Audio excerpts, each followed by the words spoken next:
Sarah, if there was one thing you would want readers of your book to take away, what would that be? Don't read the book and then put it on the bookshelf. I want you to read the book and then go do one thing from the book every day. Keep it on your nightstand. Keep it next to your yoga mat.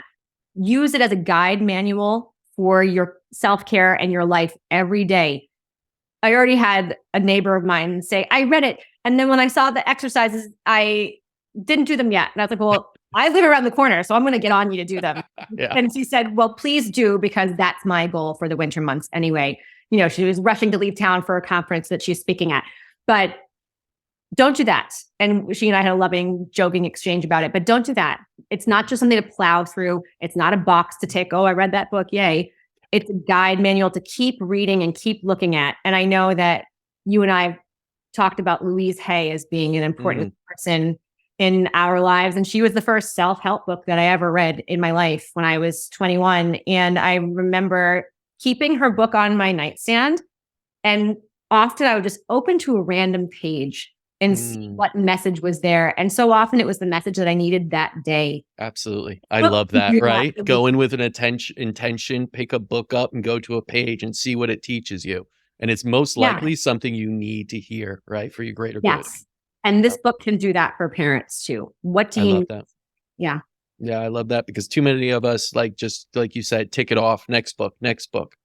And I've learned, like, my goal isn't to read a book a week. It's to absorb books and actually apply them, right? And slow it down a little bit.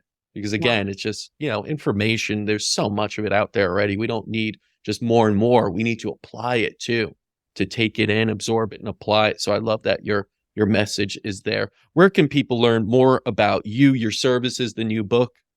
You can come to my website, SARA.INTONATO.com. Everything is there. If you buy the book, everything is in here too. And there's a QR code you can scan to hop on a call with me. Awesome. Ask your questions. I'm here to help. And just remember that you don't have to go it alone. I think that you've been to enough places in the world to see different cultures that live in a village community with generations helping younger generations, and neighbors and relatives helping each other. And here in the States, everyone's so isolated, and they have this Superman mentality or superwoman mentality of like, do it all yourself, look good while you're doing it. Don't admit any weakness. Never ask for help. That's a sign of weakness. And I think certainly in parenting kids with autism, you realize that's not sustainable really quickly. So ask for help.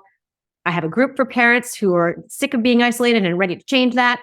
And I love meeting real people and reminding them you're not alone on this journey. You're never alone. And, you know, asking for support is one of the greatest things you can give to yourself and to the other person. You'll realize that people want to give support that gives them value and purpose. So it's a revolving door.